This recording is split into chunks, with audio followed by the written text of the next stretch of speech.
Hello, everyone. Welcome back to Easy English Spark. I'm thrilled you're here because today we're kicking off a brand new series that will turbocharge your English listening and speaking skills while taking you on an unforgettable adventure. Across 10 bite-sized episodes, each drawn from the story of a modern nomad named Liam, we'll travel from bustling Lisbon kitchens to Bulgarian prison bars, meeting colorful characters and picking up real-world vocabulary along the way. Every chapter doubles as a mini-lesson. You'll hear natural dialogue, practice key expressions, and then spark your own fluency with quick speaking tasks. Simple, fun, and insanely practical. Ready to light up your English journey? Hit play on Chapter 1, The Nomad's Code, and let's get started. Chapter 1. The Nomad's Code. I call it the Nomad's Code, though it's less a set of rules than the rhythm of my blood. Rule 1. Never stay in the same place long enough for the postman to learn your name. When the cafes start greeting me with the usual, I feel the first itch of exile.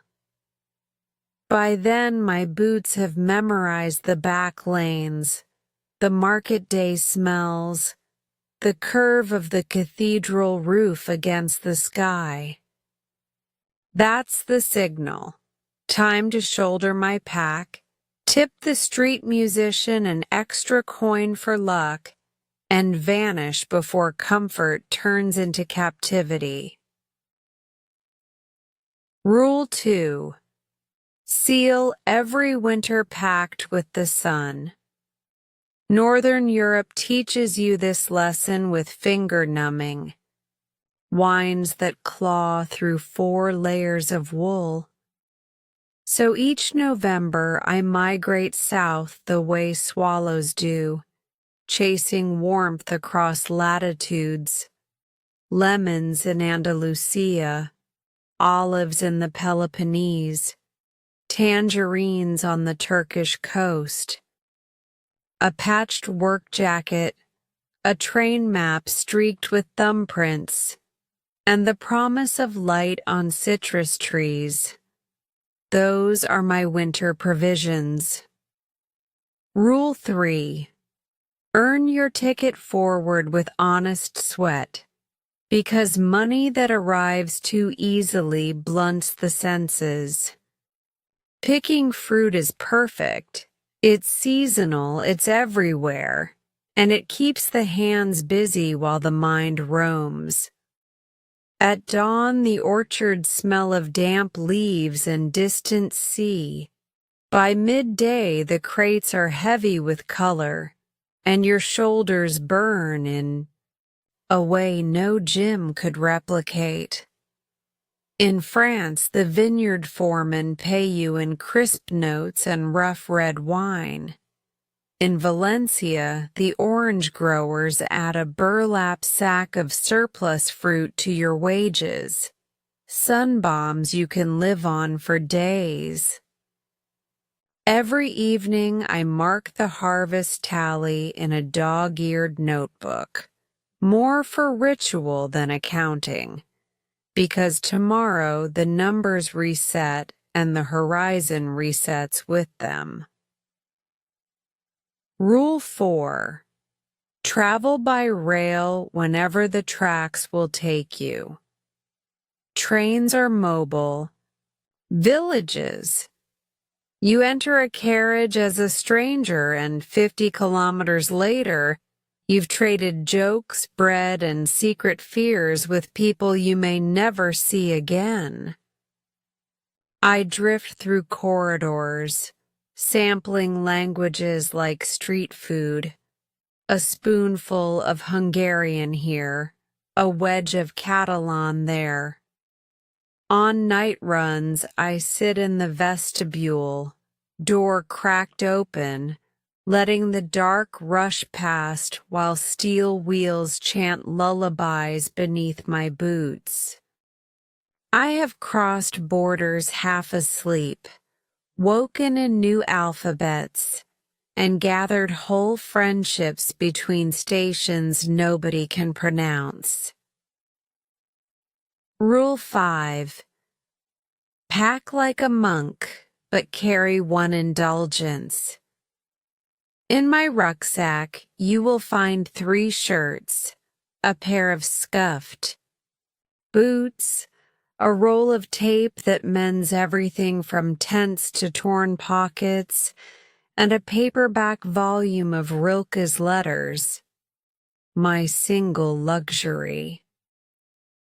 Rilke reminds me that restlessness can be devotion if you listen hard enough to the world's questions. When pages fray or the spine gives out, I trade the book at second-hand stalls for another copy, always in the local tongue. I read him aloud, stumbling through accents, letting station echoes finish the sentences. Rule 6. Never ignore a threshold moment. A threshold moment is that flicker between leaving and arriving, the minute before a ferry ropes to a new harbor, the second a passport bangs with a fresh stamp, the first breath when mountain air replaces diesel smoke. Those instants are tiny, apertures in time. If you pay attention, they fill you with a kind of electricity you can't bottle. I close my eyes, claim the charge, and step through, clean of yesterday. People ask if I'm running from something. They picture debts or heartbreak or a crime that nips at my shadow. The truth is gentler. I'm running toward multiplicity, toward the infinite forks in the map. My childhood bedroom walls were papered with atlas pages torn from thrift store, books. Every river line pointed outward. I simply followed. Of course, the code breeds solitude. Birthdays blur. Lovers fade into postscript postcards that arrive months late. Yet even solitude has its counterweight. In the middle seat of a Slovakian compartment, a grandmother once pressed a bag of warm sweetbread into my hands and whispered a blessing. I only half understood. At a Sicilian hostel, a rowdy cook traded me shelter for an afternoon of dishwashing and slipped an extra cannoli into my pocket for the road. Moments like those stitch the wide world into something that fits inside your chest. When regret nudges me, usually in the small hours, when the train clatters through abandoned sidings, I remind myself of Edinburgh dawns, Lisbon rooftops, Croatian sunsets that bled gold into the Adriatic. I count the languages in which I've learned to say thank you. I picture the next blank page in my notebook, waiting for coordinates and coffee stains. Tonight, I'm bivouacked on a platform bench in southern Portugal, ticket to Bucharest folded under my sleeve. The loudspeakers crackle sea wind and static. Gulls quarrel over crumbs. In an hour the night train will pull in, its windows star bright with fluorescent glare, and I'll climb aboard, code intact, heart thrumming the old restless hymn. Somewhere beyond tomorrow's horizon, grapevines are thickening, olives darkening, and sunlight is rehearsing its grand entrance. When it does, I intend to be there, hands stained green, pockets light, spirit unburdened, ready to work, wander, and write the next clause in the Nomad's Code. Chapter 2. Last Shifts in Lisbon. I spent 21 dawns locked in the steamy underbelly of the Hotel Porta do Sol, a 3-star labyrinth wedged between Alfama's cobbled alleys. They hired me as a plongeur, the polite French word the manager preferred to the blunt English dish pig. The kitchen sat 2 floors below street level, all stainless steel and flickering neon, perfumed by equal parts garlic, bleach, and the Tagus River's briny breath that sneaked through the ventilation. Grills! My day started at 6 a.m. with the clatter of breakfast trays. Dona Beatriz, the head housekeeper, ruled the service lift like a naval officer. "Rapido, menino," she barked whenever I was too slow sliding racks of coffee-stained china into the Hobart washer. Her voice could shear barnacles off a hull. Yet every Friday she tucked a custard tart into my jacket pocket, claiming it was broken stock unsellable upstairs. I never found the supposed crack. The real captain of that galley was Chef Joachim, tall, skeletal, chain-smoking Gauloises. He kept hidden behind extractor hoods. He believed seasoning was a pagan ritual and refused to let anyone but himself salt the bacalhau. Between orders, he lectured me on the Portuguese discoveries. If Vasco da Gama could round the Cape with scurvy and mutiny, you can rinse 10 dozen pans without whining. I nodded, suds up to my elbows, history lessons swirling down the drain. With the grease. Evenings belonged to Clara, a waitress studying classical guitar at the conservatory. She practiced chord shapes on the service counter while I scraped calamari ink off plates. On slow nights, she hummed a fado melody so mournful the pilchards might have wept if they'd still possessed eyes. We shared cigarettes in the stairwell, swapping stories about places we'd never been. Her dream was Havana, mine any place not on yesterday's map. Every Saturday, a gray-suited accountant named Senor Lopez descended with brown envelopes. Inside mine, 8 crisp notes, exactly the legal minimum, plus a handwritten receipt I was expected to sign. The ritual felt monastic.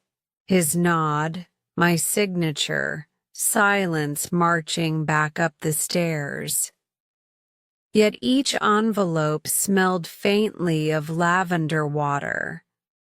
I imagined it was his wife's perfume clinging to the ledgers. On the 20th night, the city drowned in rain.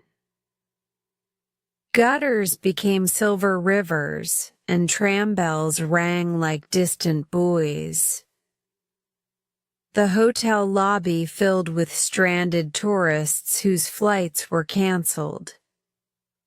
We worked past midnight, me hauling crates of soggy room service dishes, Clara ferrying cocoa to shivering couples, Joachim swearing at a shorted-out oven. Around 2 a.m., the power finally died. Emergency lamps threw the kitchen into sepia gloom. Steam rose from the sinks like ghosts of lost sailors. We finished the last pots by flashlight, laughing at the absurdity. Apocalypse wages for apocalypse?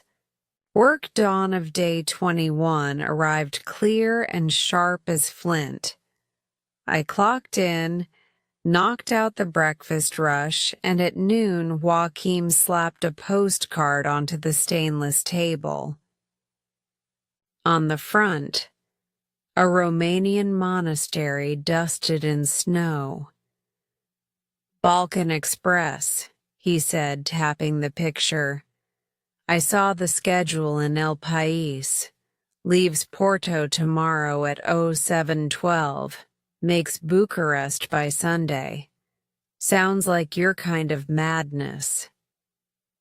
He wouldn't meet my eyes, but the corner of his mouth twitched. Portuguese for affection. I spent my final afternoon stripping limescale from kettles, humming Clara's melancholy fado in a major key just to see how it felt. At 5 p.m., Dona Beatriz handed me my last envelope. This one contained the usual pay plus 2 extra notes and a folded recipe for pastel de nata. For when you miss Lisbon, she said, shooing me away before sentiment spoiled her image. That evening I walked the city one last time, up through Grassa where laundry fluttered like prayer flags, past Say Cathedral's floodlit facade, down to Cais do Sodré where the river inhaled the moon. Buskers played accordion versions of April 25th protest songs. Their coin cups chimed as I dropped my remaining coppers, weight I didn't care to carry east. At Santa Apollonia Station, the departures board flickered anarchically, but a single phrase held steady. Porto, Intercidades, 23:45 on time. I traded half my wages for a second-class ticket and a flimsy reservation slip for the Balkan run. The clerk, a white-haired man with opera lover's posture, stamped my rail pass and traced the route on a paper map. Lisbon to Porto, Porto to Vigo, Vigo to Hendaye, a scramble across France to Milan, then the night segment, Milan, Trieste, Ljubljana, Belgrade, finally Bucharest. Long road, he muttered. Hope your heart is longer. I shouldered my rucksack, 3 shirts, duct tape, Rilke, nothing more, and bought a beer for the platform. Foam licked the rim as the northbound locomotive growled into view. Somewhere beyond the dark lay olive groves fattening under October. Sun, borders inked thick on authorities' charts, but thin as mist to wanderers with cheap tickets. When the whistle blew, I stepped aboard, breath fogging in the carriage light, wrists still scented with dish soap. Lisbon receded, first the tile blue walls, then the street lamps' amber halos, and at last the smell of cinnamon pastries cooling behind bakery shutters. I thought of Clara's guitar calluses, Joachim's smoke-stained grin, Beatrice's hidden kindness. I tucked the recipe deep between Rilke's pages, a passport of another kind, and settled into the swaying rhythm of steel on steel. Beneath the carriage floor, the Atlantic murmured farewell against the pilings. Ahead, the rails stitched a silver thread across the belly of Europe. My last shift was done, my pockets light, my spirit crackling with departure. Tomorrow the train would climb the Douro Valley vineyards, and the nomad's code would turn a new page. Ink still wet, horizon still restless. Chapter 3. Boarding the Balkan Express. If Lisbon felt like a farewell ballad, Trieste sounded like a prelude. Oily gull cries, church bells, and the hiss of espresso machines that never seemed to sleep. I reached the Adriatic port 6 trains, and 41 hours after leaving Portugal, ribs clanging like cutlery in my stomach, boots dusted with Iberian clay and alpine grit. 2 changes in Spain, 1 overnight shuffle through France, a sprint across the platforms at Milano Centrale, and a dawn local that hugged the Italian coast until marble sunlight spilled across the water. Trieste Centrale rises from the quay like a faded opera house, Art Nouveau glass, chipped stone nymphs, and pigeons conducting their own mad overture overhead. I stepped onto the concourse, half dazed, ticket crumpled in my fist. Every departure board carried some promise eastward, but my eyes hunted for a single line of type. Trieste, Bucharest Nord, Wagon de Dormit, Balkan Express. There it was, Platform 4, 0905, status in horario. On time. The idea felt miraculous. Nothing else about my journey was. I had 3 hours to kill before the whistle. First order of business. Food that wasn't station kiosk plastic. A trattoria opposite the taxi rank agreed to revive me for 5,000 lire. A chipped plate of tramezzini, an overripe peach, and a coffee, so black light couldn't escape it. The owner's wife, Signora Martini, insisted on filling my water bottle with chilled mineral water, because the Balkans are all gravel and border police. She pressed a tiny paper icon of St. Christopher into my palm, crossing herself when I said mulțumesc instead of grazie. My Romanian was shabby, but the gesture charmed her. she stuffed 2 extra peaches into my rucksack and called me a bravo.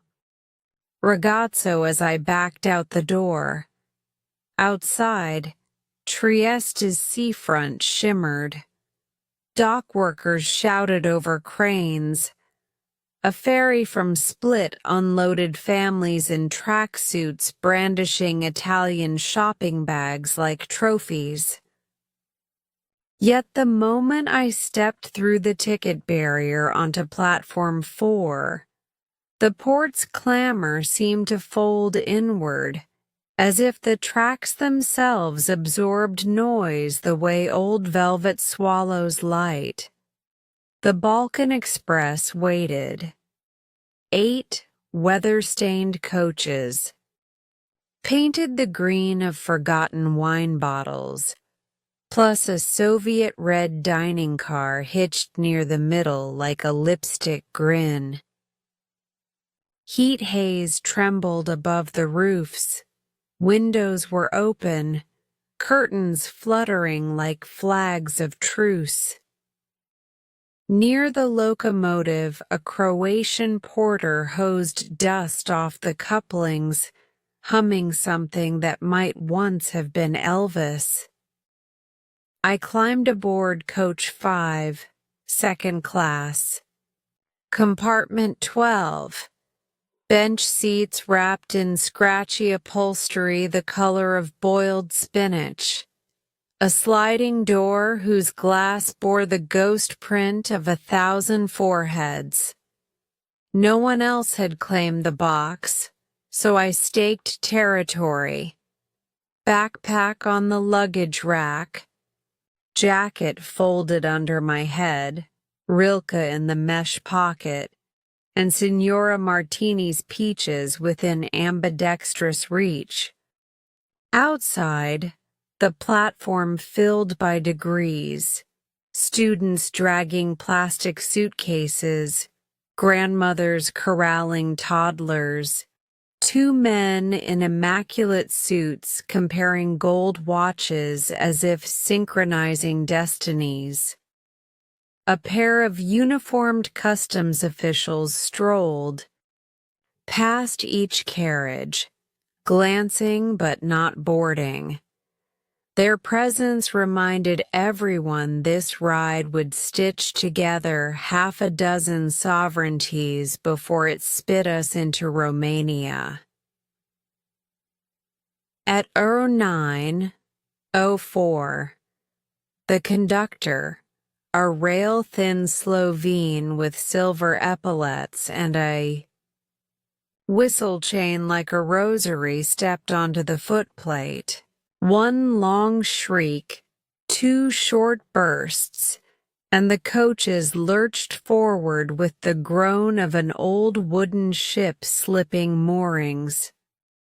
Trieste slid away, a watercolor city left out in rain too long, while the carriage settled into its hypnotic click-clack. Cantus firmus.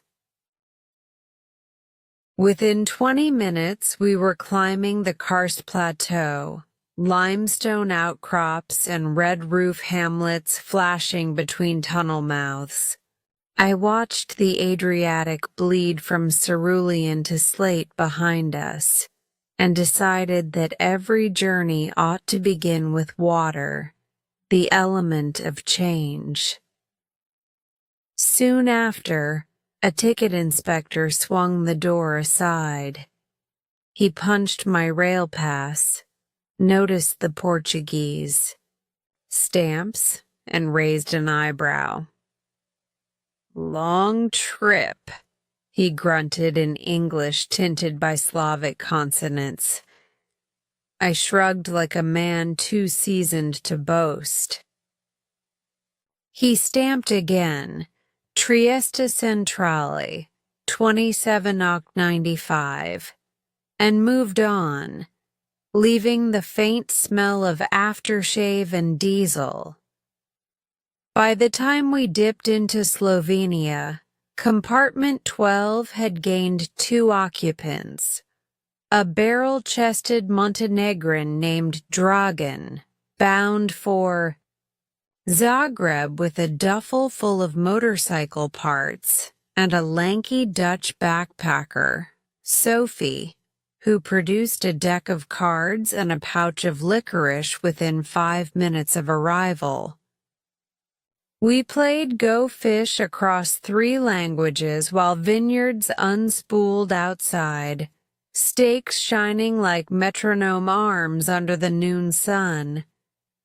Dragan lost repeatedly, blamed NATO, then compensated by distributing shots of plum rakija from a metal flask.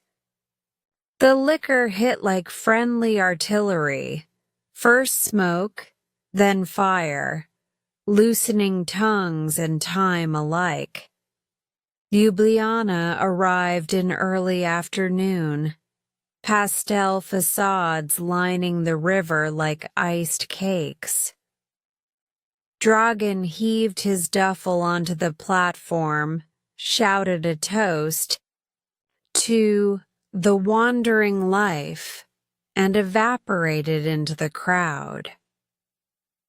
Sophie followed a Slovakian busker toward the front coaches, promising to swap postcards in Bucharest.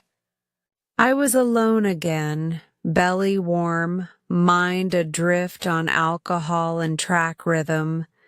The train pressed on, threading the Sava Valley. Mountains reared on either side, green scars of logging, the occasional fortress ruin clinging to a cliff like a barnacle of history. I dozed, woke, ate a peach, and wrote nonsense in my notebook. Rails like sewing needles stitching languages into a single coat. In the corridor, a Serbian mother rocked a baby who answered every jolt with a giggle. 2 compartments. Down, a quartet of German students practiced choral harmonies for an Eastern Orthodox music field trip. Their voices seeped through the metal doors, minor key and aerial, turning the coach into a rolling cathedral. Sometime after 1800, the Balkan Express crept into Zagreb Glavni Kolodvor, Croatia's grand, slightly shabby terminus. Station clocks burnt orange against the dusk.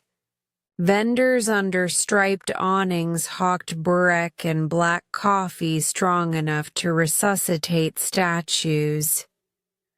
I stretched my legs on the platform, savoring the first real chill of autumn.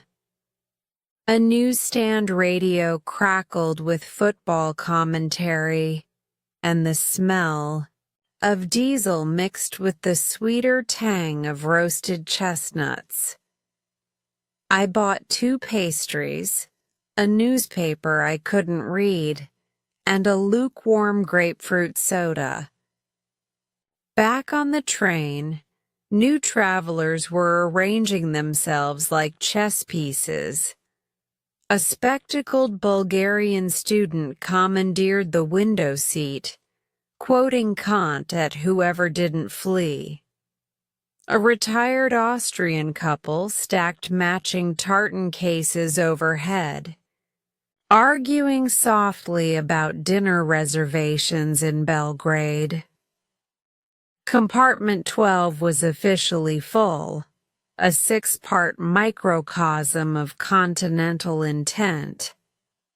Romance languages on the left, Slavic on the right, me in the middle translating with gestures and pastry crumbs.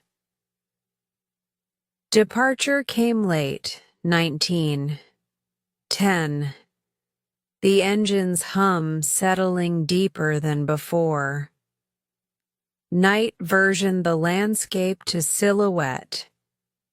River. Glints, distant farm lights, the occasional flare of a signalman's lantern. Inside the carriage, overhead bulbs buzzed like tired bees. Conversation thinned until only page-turn rustle and periodic throat clears remained. I took the top corner berth, cracked the window an inch, and let the Balkan darkness pour in. Somewhere ahead lay Belgrade, confluence of rivers, of histories, of promises both kept and broken.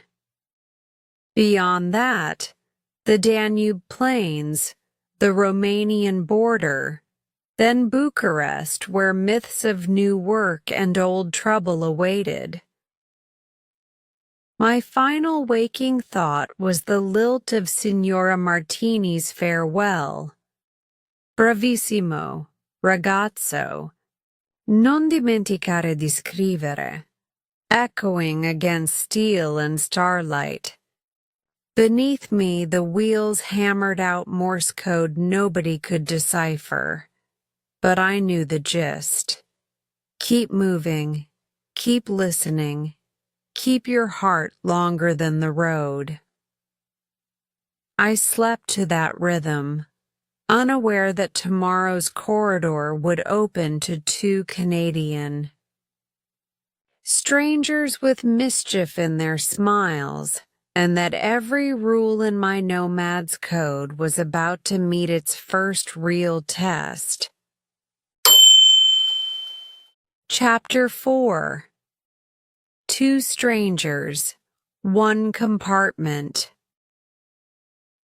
Morning came as a thin silver blade, sawing the darkness off the Serbian plains.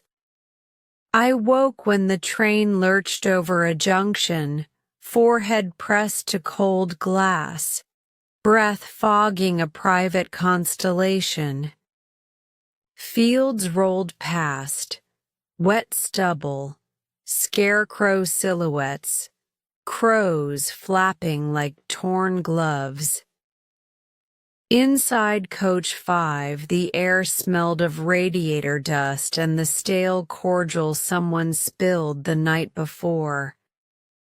My compartment companions from Zagreb had already scattered, the Bulgarian student haunting the corridor with Nietzsche, the Austrian retirees flocking toward the dining car.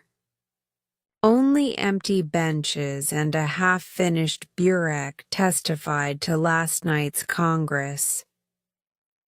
I stretched, winced at the crick in my spine, and stepped into the aisle to splash water on my face. The wash basin mirror offered a haunted version of me. Eyelids, bruised by sleep debt, stubble throwing a mutiny, hair sculpted by gravity rather than fashion. I grinned at the reflection anyway. Disrepair is the uniform of the road. When I slid the compartment door open again, two passengers were peering. Through the glass, a tall woman in a faded denim jacket and a shorter companion with cherry-red headphones hanging round her neck. Their backpacks looked like they'd conquered continents, fabric patched with duct tape blossoms and airline stickers curling at the corners. I stepped back to make space. The tall one nudged the door. Mind if we join? Every other car is. Sardine City, she said, English rolling out with the soft burr of Alberta prairies. Be my guest, I answered, sweeping an invisible welcome mat. They hauled their packs onto the overhead rack with the easy choreography of people used to lifting their entire lives in one motion. "I'm Olivia," the tall one offered, sticking out a hand still striped with last night's hostile wristband. "And this sleepwalker is Rachel."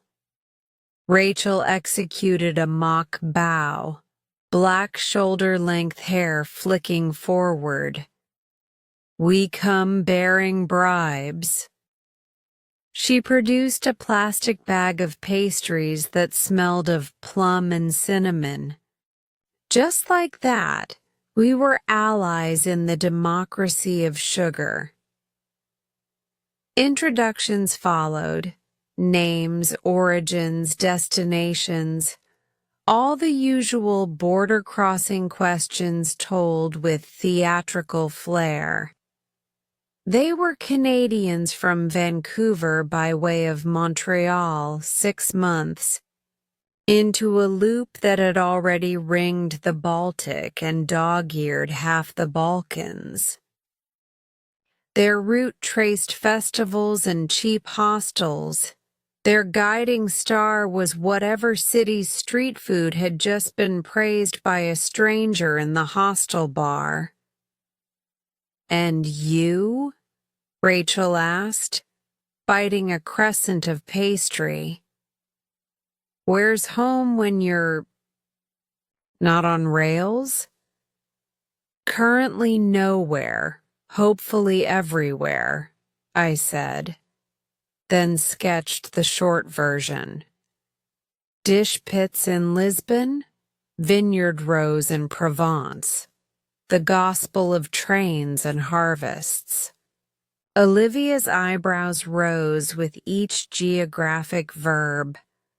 When I mentioned my plan to reach Bucharest and angle southeast for the winter, she clinked her pastry against mine like a toast. "Perfect symmetry," she said. "We're couch surfing in Bucharest till Saturday. After that, who knows? Maybe hitch south to Varna, grab the ferry to Georgia if the Black Sea's calm." Rachel leaned forward, conspiratorial. "You should crash with us at Hostel Marna on Saturday. Manager owes me a favor for fixing his Wi-Fi. Free bed, free stories, free laundry if the machine's feeling merciful." I laughed at the generosity of nomads. Real currency on the road is always hospitality. "Deal," I said. "But I'm warning you. My backpack has developed its own weather system." While the train rattled toward Belgrade, stories unfurled like maps between us. Olivia told of a night in Tallinn when she'd busked Leonard Cohen covers for ferry tickets.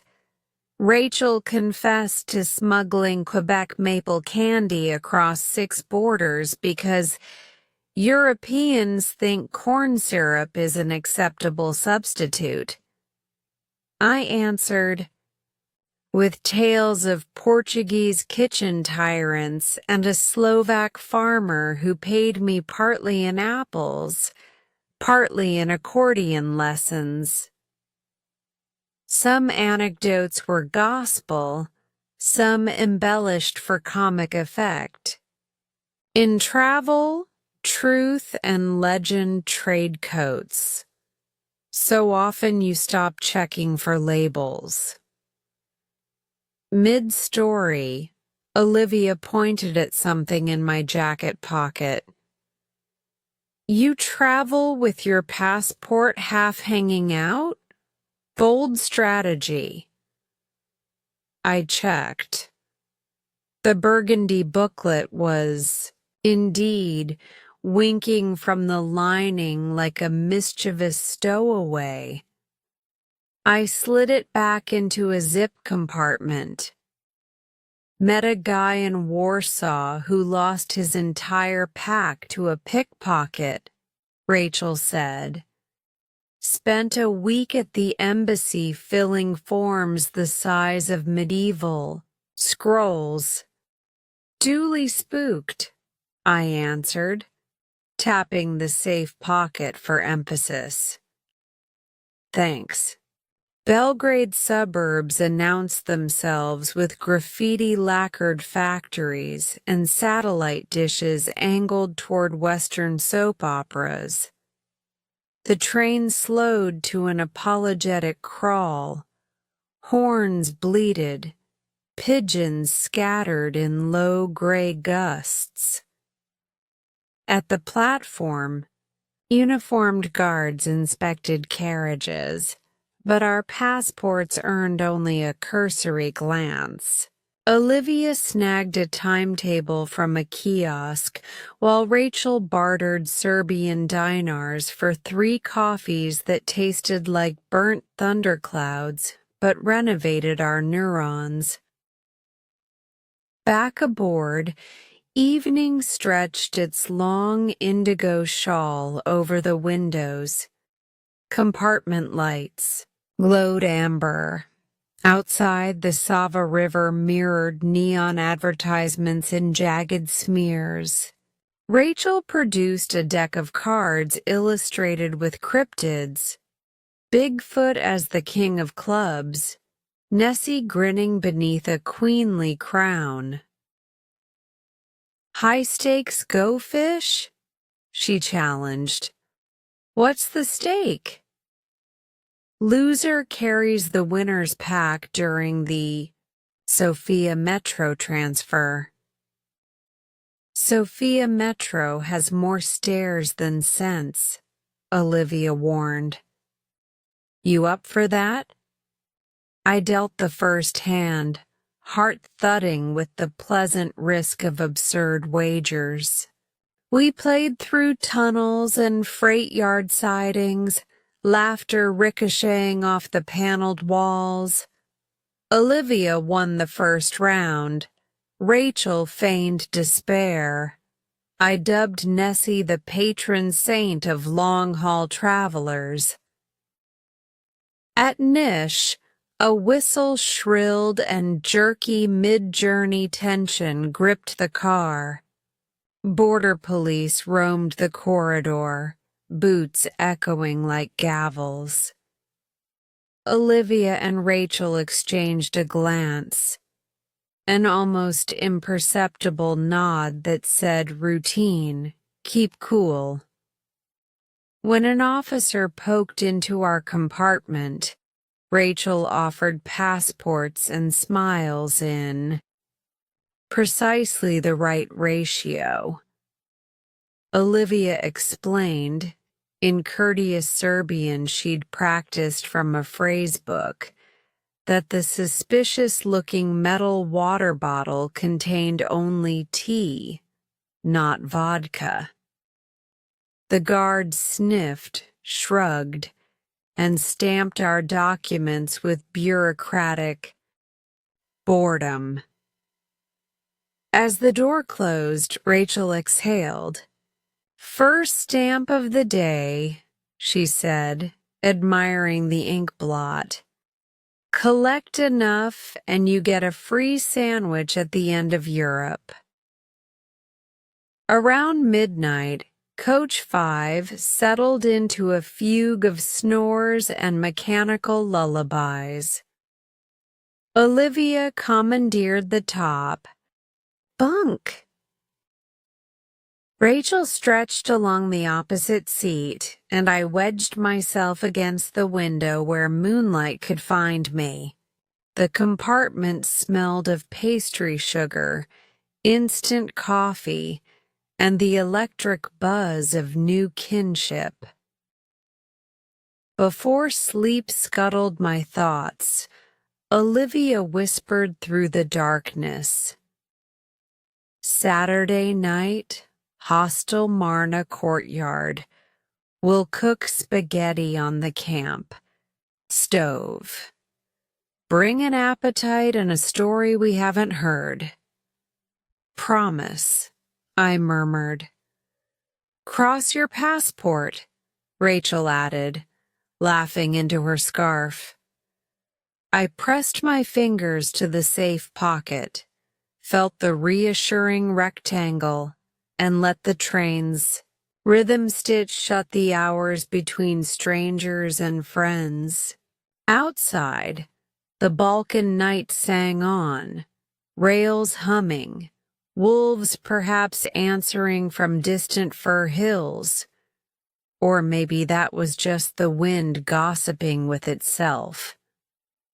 Either way, the Nomad's Code had acquired a new clause.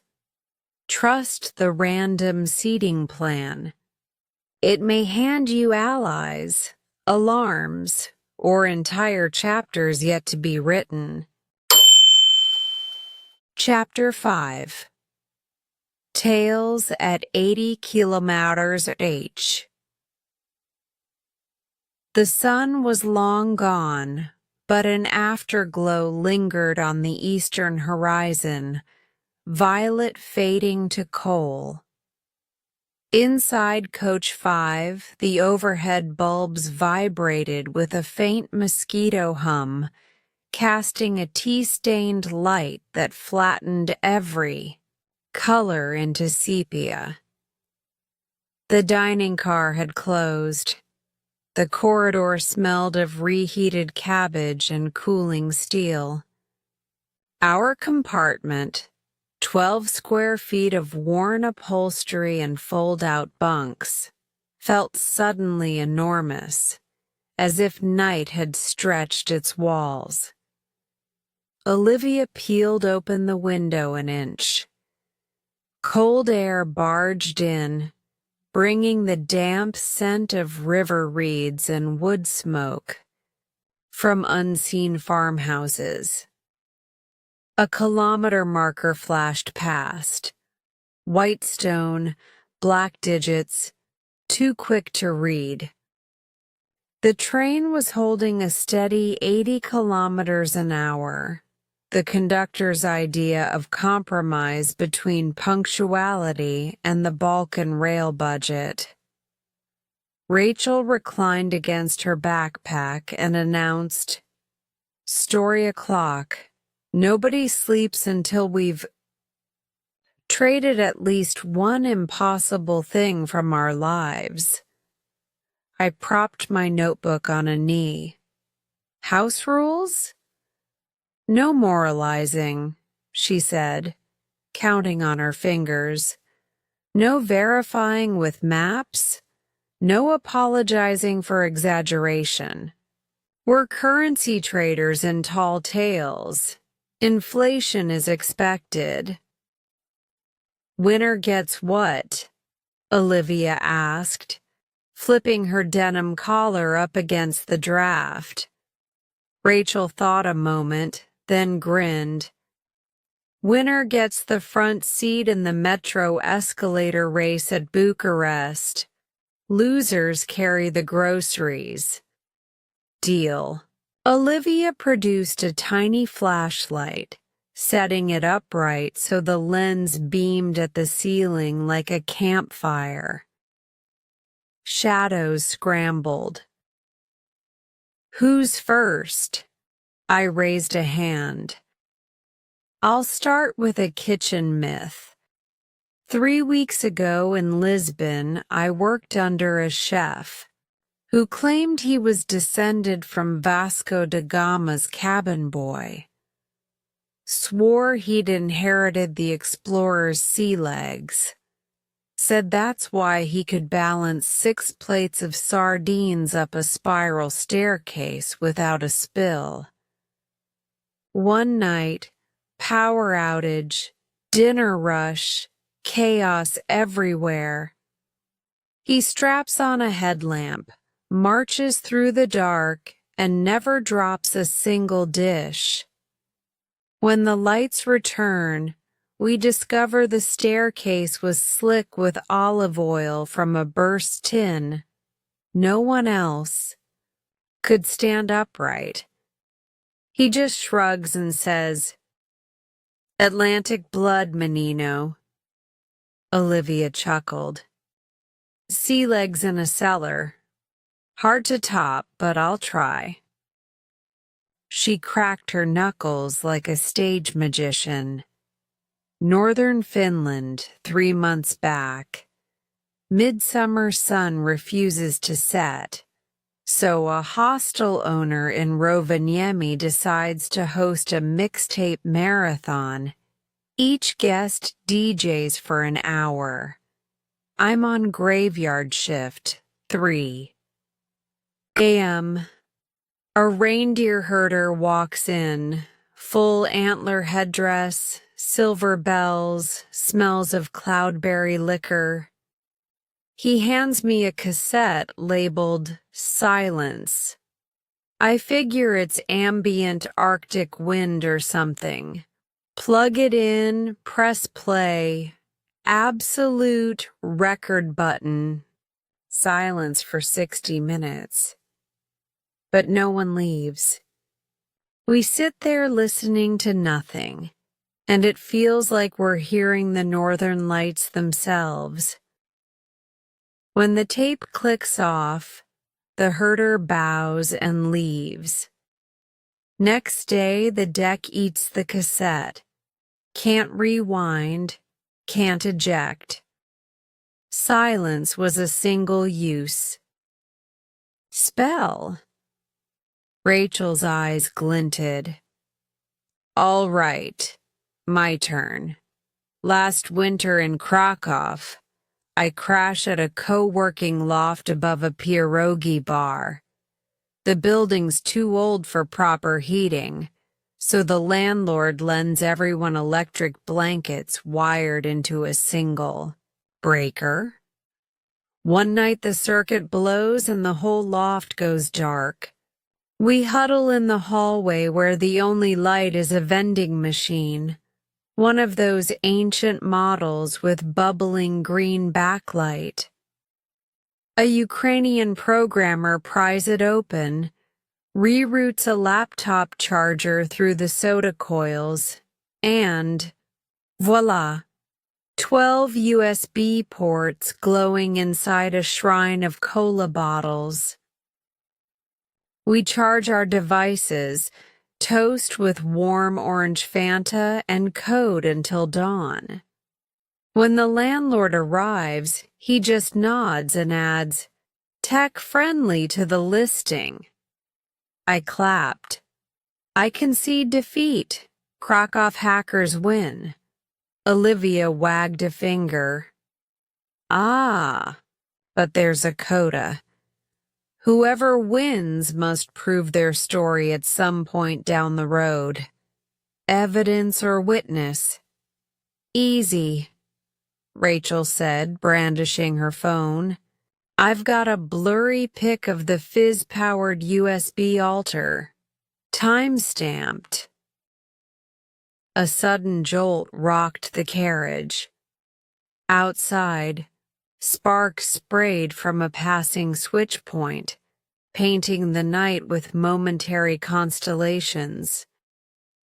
The wheels settled back into their hypnotic chant, to damn, like a giant clock hammering seconds. Your turn for an impossible thing, Olivia nudged me. I hesitated, watching trees flicker by like pages in a flipbook. All right. Remember the Portuguese chef? He kept a jar of coarse sea salt locked in his office. Claimed it was scooped from the Atlantic on the night of the 1755 Lisbon earthquake, the moment a tsunami wave receded. He'd tap a few crystals onto the grill each time he finished a dish for someone he admired. On my last shift, he handed me the jar, said, "For the next horizon." I thought it was metaphorical until today. I reached into my coat and produced a film canister, clicking it open. Inside glimmered a dozen white chips, irregular as moon fragments. Rachel whistled. Antique apocalypse salt. Sprinkle that on hostile pasta and angels might dance the foxtrot, Olivia declared. Just then, the compartment door slid open. A conductor, different from the Slovene inspector, leaned in, cap askew, mustache frosted with cigarette ash. He asked for tickets in a Serbo-Bulgarian hybrid nobody fully understood. We surrendered our paper slips. He punched them with the eye. Precision of a tattoo artist, then stared at our flashlight, at the salt jar, at the cryptid playing cards fanned out on the seat. Strange journey you make, he murmured in accented English. Best kind, Rachel answered. He shrugged with Balkan fatalism, returned the tickets, and disappeared down the corridor, leaving a ribbon of cigarette smoke curling like a question mark. Our storytelling resumed, braided with side quests. Rachel teaching Olivia how to shuffle one-handed, me jotting phrases. In my notebook, Olivia sketching the silhouette of a stork she glimpsed against the moonlit sky. The train's velocity, steady 80 km/h, felt symbolic, fast enough to outrun monotony, slow enough to savor each tale. Near Zoroastrian, the rails bent southeast, tracking the Morava River. Water flashed silver under half-moon light, as though the night itself were smelting stars. Olivia suggested we baptize the next tale in Albanian Rocky she'd bought duty-free. The first sip was Dragon's Breath. The second tasted of orchard blossoms. Conversation ballooned. We spoke of regrets. Olivia regretted not learning her grandmother's Blackfoot dialect. Rachel regretted mailing home all her watercolor pads because weight trumped whim. I regretted every cheap umbrella I trusted in a storm. We spoke of ambitions. Olivia dreamed of taking an old-school bus across Patagonia, turning it into a mobile theater. Rachel wanted to catalog every language's word for already. I wanted to harvest olives until I could identify a grove by its birdsong. Somewhere beyond the windows, a village church rang 3 times. The compartment drifted into thoughtful quiet. Rachel flipped the flashlight off, letting darkness scrape its chair closer. Wheels hummed, metal against metal, making a lullaby older than engines. Olivia broke the silence. You ever think trains are confessionals? Sit with strangers, reveal things you'd never tell your oldest friends because you'll disembark before accountability cashes in. Maybe that's freedom, I said. Or maybe it's rehearsal, Rachel added, voice soft. Practice truths for when we're brave enough to tell them at rest. Outside, a freight convoy thundered past in the opposite direction.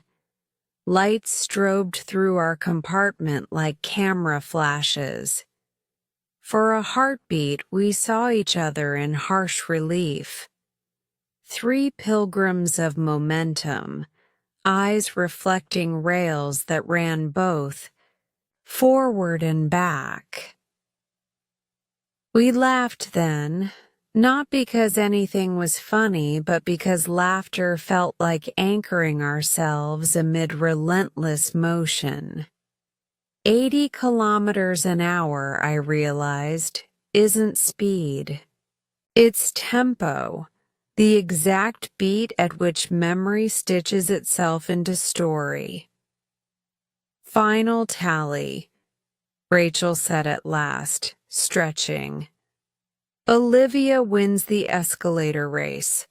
Salt Jar gets honorary mention for poetic flair, but working USB Shrine clinches it. Olivia bowed from her bunk, nearly banging her head on the luggage rack. I shall ascend those moving stairs like a monarch. Wake me when we see daylight, Rachel mumbled, cocooning in her blanket. I watched the moon ride shotgun with us a while, longer, then closed my notebook, sliding it beneath my head. Somewhere ahead lay Bela Palanca, where rumor said the mountains opened their jaws and swallowed trains whole before spitting them toward Sofia. But for now we were safe inside this iron hummingbird, trading myths at 80 kilometers an hour, writing chapters no timetable could predict. I inhaled. The air tasted of Reiki fumes, pastry sugar, and the metallic purity of unbroken promise. If motion is the closest thing to certainty, then we were the most certain people alive. Stories in transit, possibilities on wheels. And the night, mercifully, was still young enough to hold a few more impossible things before dawn. Chapter 6. Dinner on Borrowed Cash. Low amber light pooled along the corridor as our train idled outside Niche, hissing like a kettled serpent. The station clock read 1947. Freight wagons rattled somewhere beyond the platforms, shaking dust from the rafters. When the engine finally heaved forward again, the loudspeaker crackled in 3 languages, Serbian first, then a garbled German, then a clipped English. Dining service reopens carriage 3. Olivia's eyes flicked immediately from the window to me. Food summons, she declared. You look 2 minutes from chewing your notebook. I patted empty pockets. My Lisbon wages had stretched impressively. Peaches, burek, second-class tickets. But I was riding the last coins. I'll wait it out. I've got half a peach with personality. Nonsense, Rachel said, levering herself upright. We still possess a sovereign treasury. She dug into her pack and produced what looked like a surgeon's roll of bandages, but when unwrapped, revealed itself to be a silk pouch, the color of old lipstick, stuffed with international banknotes, folded into origami cranes, boats, and frogs. It's my emergency zoo, she said. Backup currency for stray catastrophes. Tonight's catastrophe is your empty stomach. I started a protest.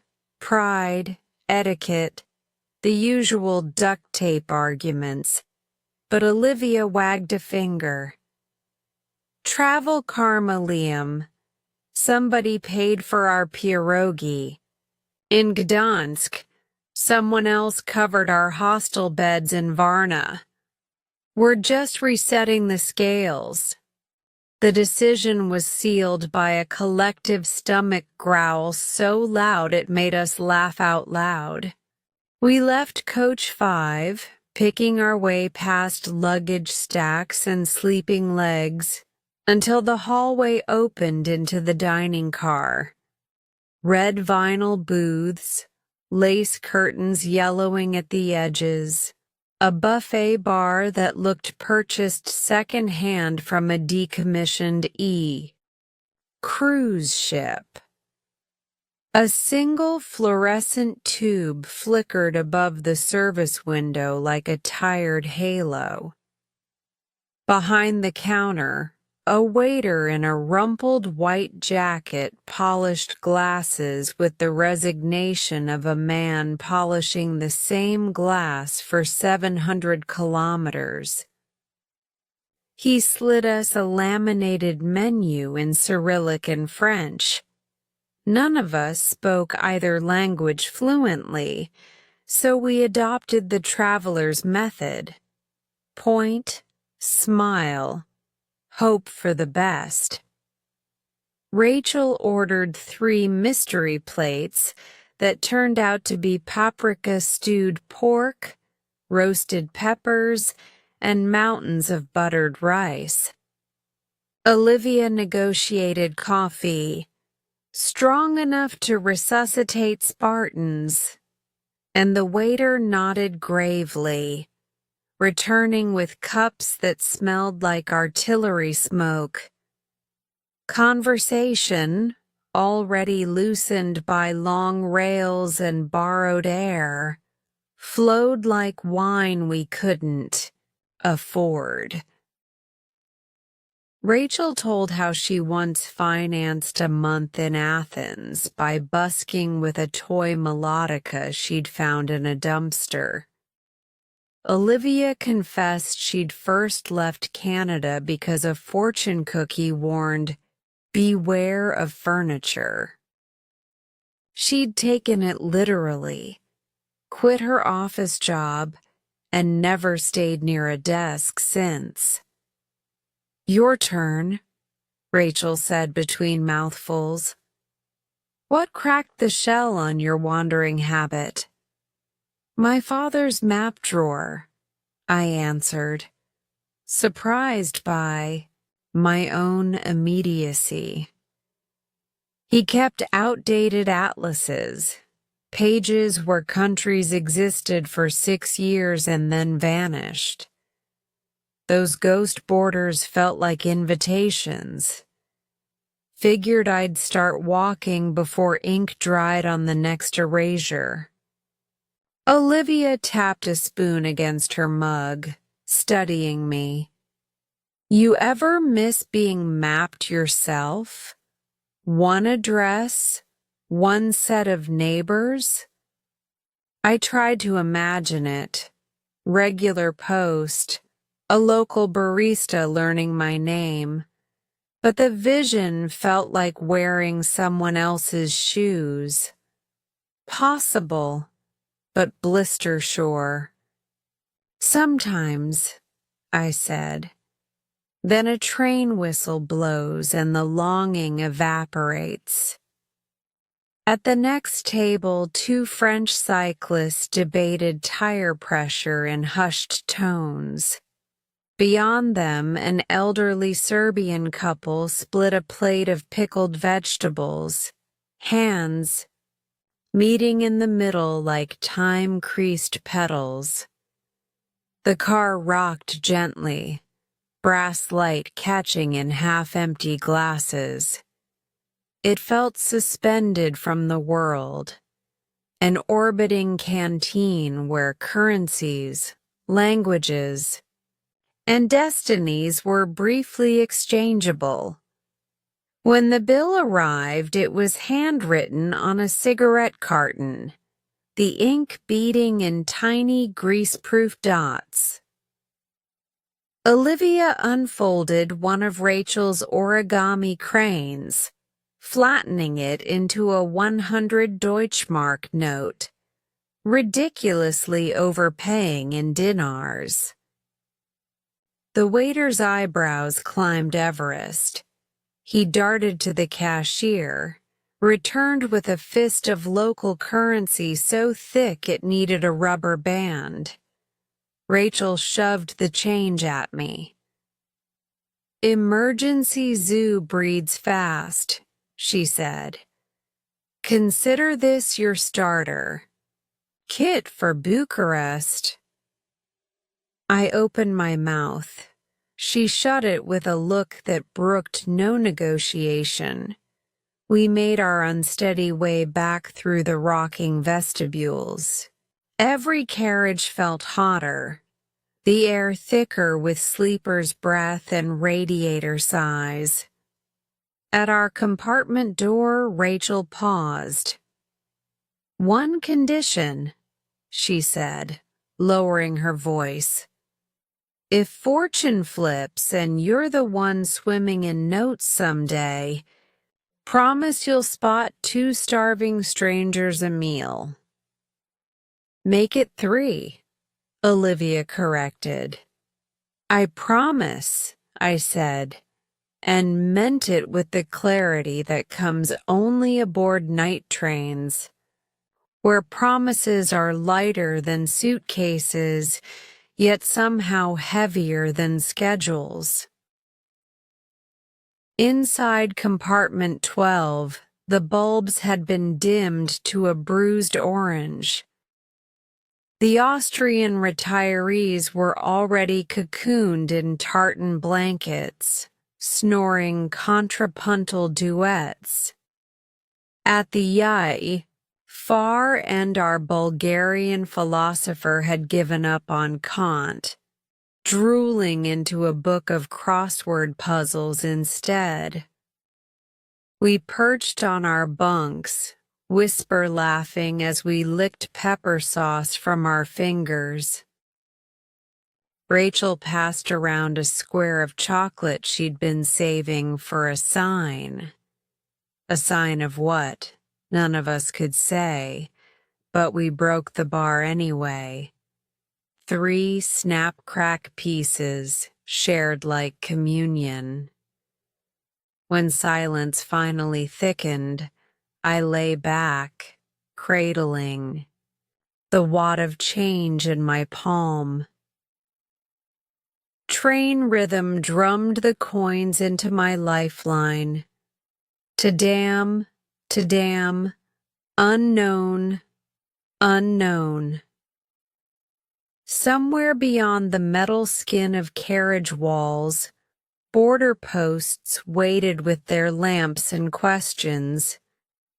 Beyond that, Bucharest and whatever myths it would lend me. I slipped the dinars into the inner pocket of my rucksack, right next to the tin of earthquake salt. The peach-scented banknotes felt strangely warm, as if they'd absorbed the laughter still echoing through our compartment. Closing my eyes, I wondered whether generosity could leave fingerprints the way grease does on glass, marks invisible until the right light reveals them. Sleep drifted in. Not the ragged doze of upright travel, but a deep undertow pulled by full belly and fuller heart. Last thing I heard was Rachel mumbling half-coherent victory speech about escalators. Last thing I felt was the carriage rocking a lullaby older than lullabies. And so dinner on borrowed cash bought more than calories.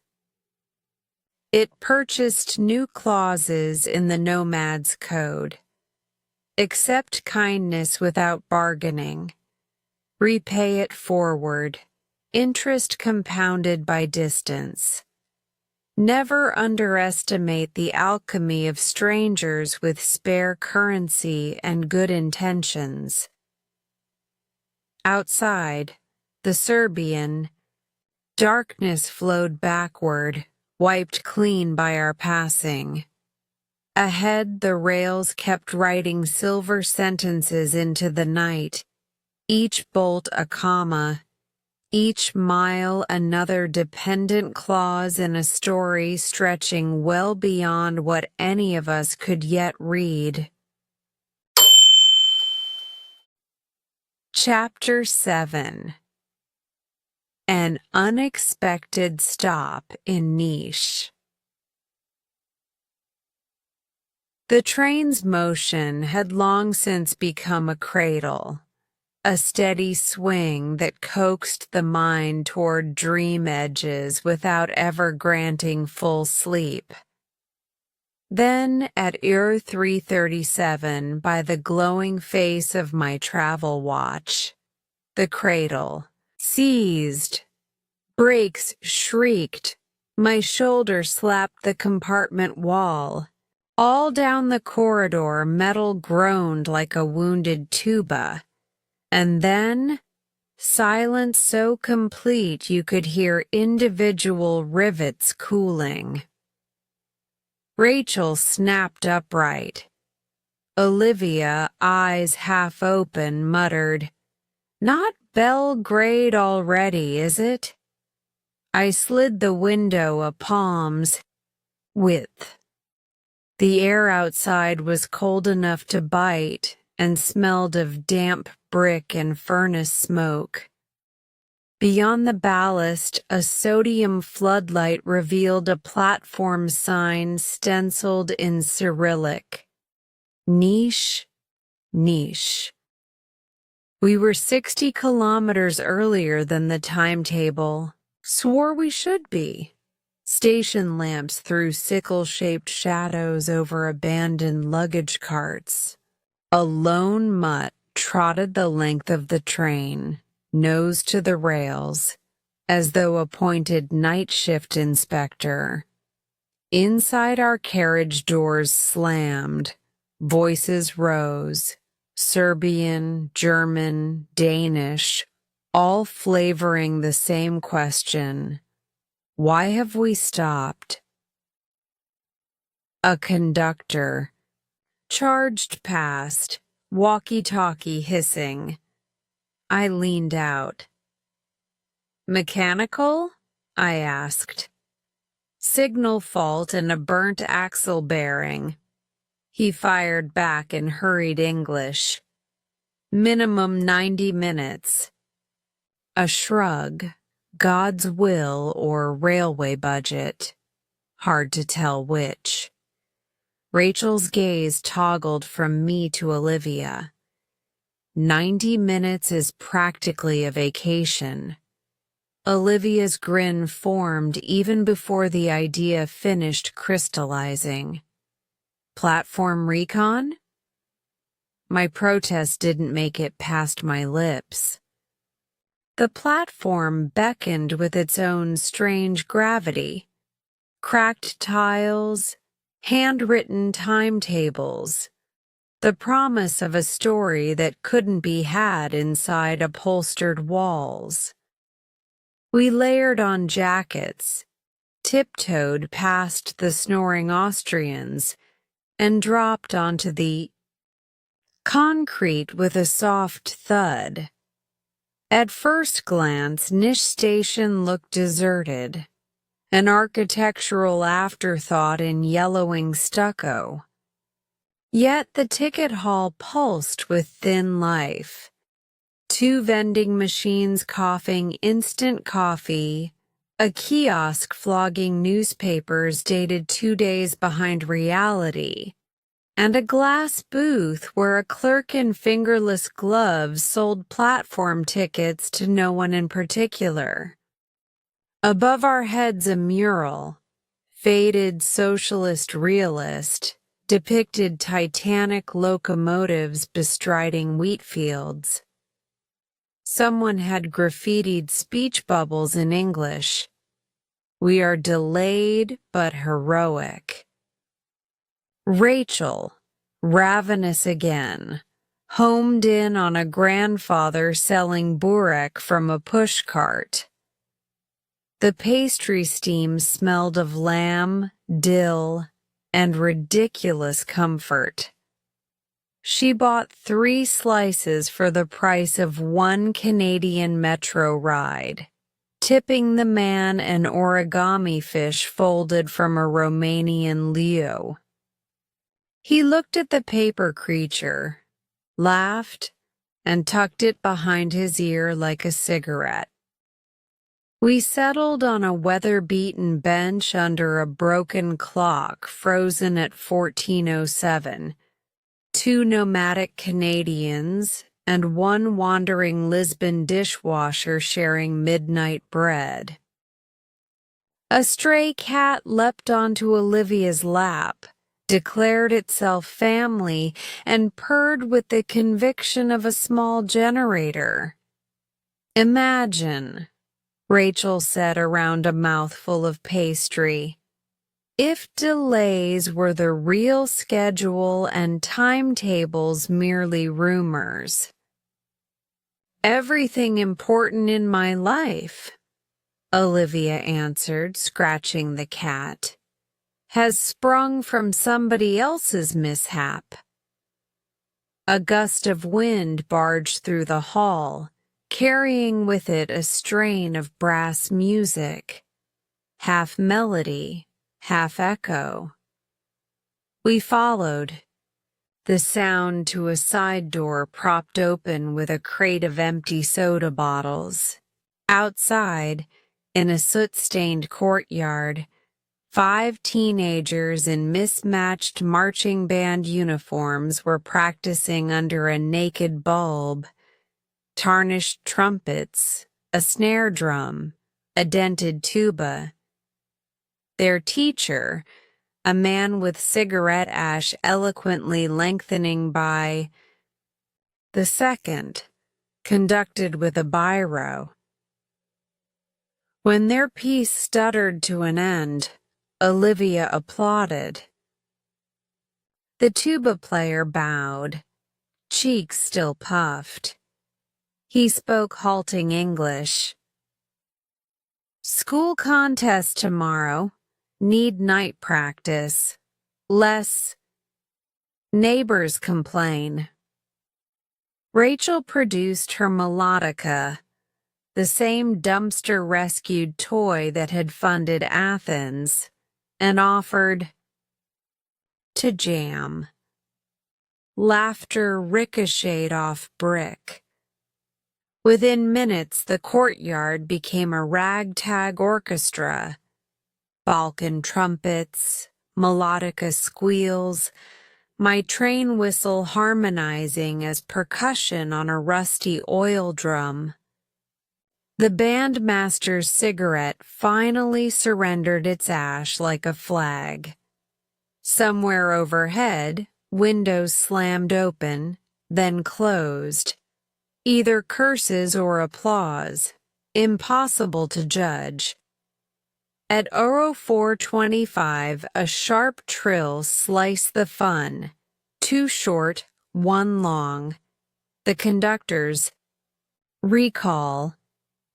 The line repairs were done, the axle replacement complete. We shook hands all around. Rachel high-fived the tuba. Olivia donated the cat to a delighted clarinetist, and we sprinted back to Coach 5. Breath fogged behind us like cartoon. Thought bubbles. But at the carriage step Rachel hesitated, her brow furrowed at something unseen. "Wallet check," she muttered. "Just intuition." She pawed her pockets, then her pack. Relief. everything intact. Must be the coffee. Yet unease lingered like static. Inside, our compartment had transformed. Lights fully on, luggage racks askew, police in black uniforms rifling through bags. The Austrian couple looked mortified, the Bulgarian student argumentative. A plainclothes officer held up a sealed envelope. "Random customs search," he announced. "Contraband detector dogs alerted on this coach." Olivia shot me a sideways look that said, "Stay transparent, stay calm." We presented passports, unzipped pockets, explained our station escapade. My earthquake salt jar bemused them. Rachel's origami zoo earned a raised eyebrow, but no confiscation. After 10 tense minutes, the officer chalked an X on our compartment door and moved on.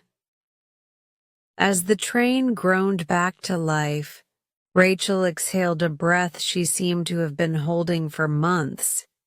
Okay, maybe the universe just pinched my intuition because it needed extra caffeine. Olivia pulled the curtains on the corridor side. Or maybe Niche had one more test for us. We passed, luggage intact. Soft laughter fluttered, feather light, after the adrenaline wash. The inventively graffitied station drifted away into darkness, its mural locomotives forever heroic, forever delayed. Back in motion, the coach settled into its nocturne. Occasional coughs, the lullaby of bogies over, welded rail joints, overhead fans mimicking distant surf. Rachel curled fetal with her melodica as teddy bear. Olivia reopened Rilke and underlined a line she'd passed by a dozen times. I jotted fragments. Midnight brass. Cat adoption. Customs X mark. Outside, the Morava River Valley unspooled, a ribbon of water mirroring the star-pocked sky. Somewhere ahead waited Bela Palanca, Sofia, Bucharest, each harboring its own ambush of surprises. But Niche had already rewritten the script, a 90-minute pocket of unrehearsed music, new acquaintances, and a reminder that journeys are scored, not by geography, but by the improvisations forced upon us. Sleep arrived piecemeal, like mail delivered carriage to carriage. Before giving in, I traced the chalk X on our door, half expecting it to glow.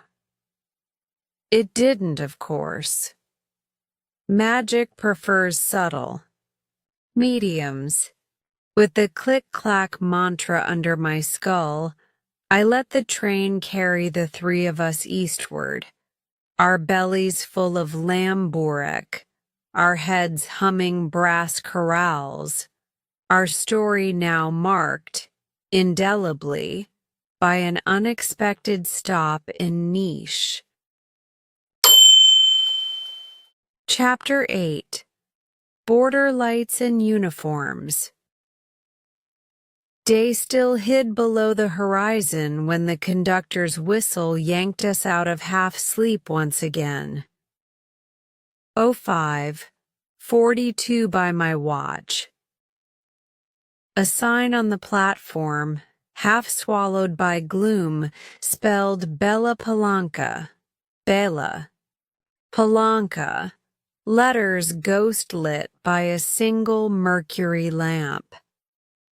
The train would linger only 10 minutes while fresh diesel and mailbags came aboard. Olivia and Rachel were already tying bootlaces. "This is us," Olivia whispered, excitement overriding drowsiness. 48-hour detour for the sake of some Roman ruins and a fabled plum brandy festival, Rachel added, slinging her pack. They pressed an emergency origami owl. This, one folded from a Hungarian forint, into my palm. "Saturday night, Hostel Marna Courtyard, Bucharest," Olivia reminded me, tapping an imaginary calendar. "Bring stories and that apocalypse salt," Rachel grinned. A hurried 3-person hug, warm and awkward amid swinging rucksacks, and they were gone. 2 silhouettes merging with the vapor off the locomotive. Their laughter Dopplered away, down the platform until doors thudded shut and the whistle shrieked departure. I watched them shrink like commas at the end of an unfinished sentence. Dusk in reverse. Alone again in compartment 12, I found the quiet almost abrasive. Dawn hadn't yet cracked, yet the world outside gained definition. Ridgelines, stunted orchards, lonely haystacks leaning like tired sentries. The chalk X the customs officer had scrawled still glimmered faintly on our door, a ward or a warning. I wasn't sure which. Somewhere after Pirot, the scenery shifted from valley to gorge. The train climbed, clattering across viaducts that hovered above ink-black water. Inside, passengers stirred. The Austrian couple comparing time zones on twin wristwatches, the Bulgarian student resurrecting Kant. The smell of stale cabbage surrendered to coffee brewing somewhere down the corridor. Just past Dimitrovgrad, the conductor marched through announcing, "Granica, border in 10 minutes, all documents ready."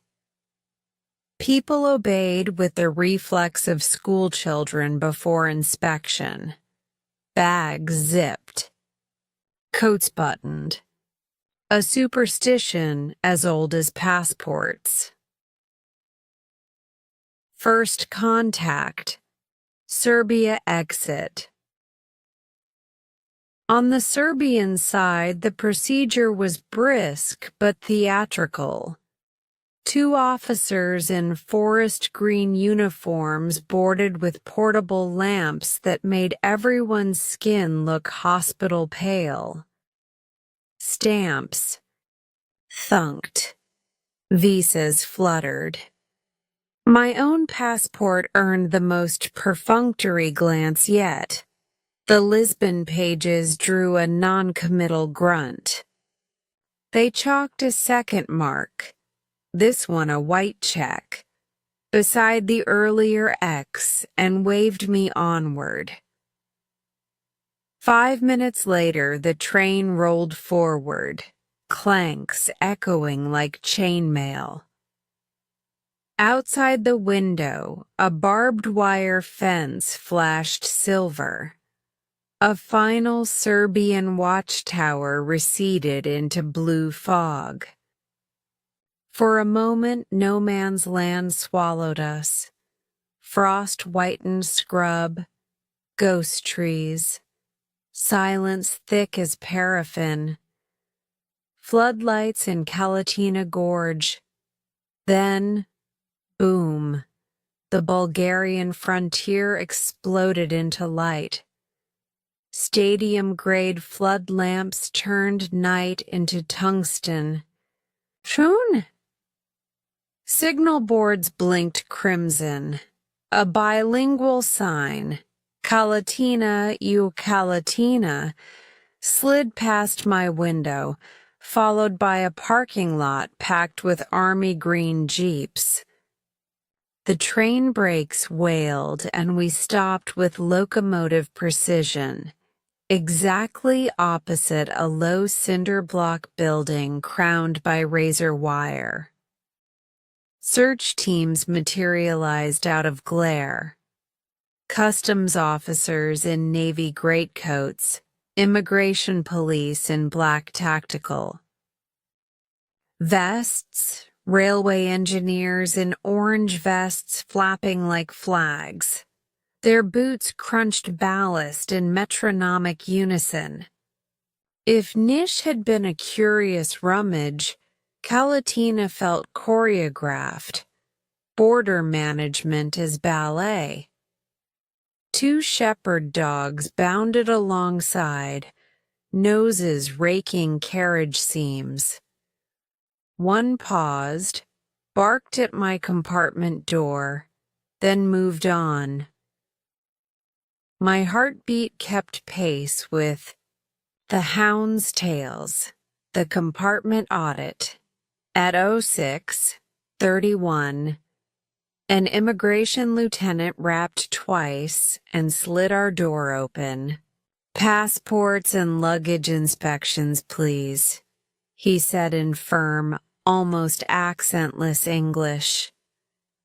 Behind him, a junior officer balanced a metal clipboard and a portable ultraviolet lamp. We obeyed. My rucksack hit the table with a soft thud.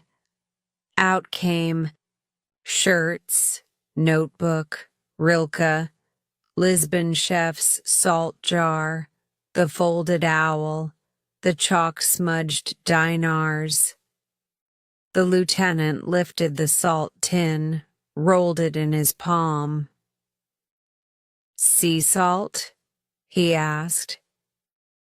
"Lisbon, 1755, I replied, a joke too niche for dawn patrol. He handed it back without a smile.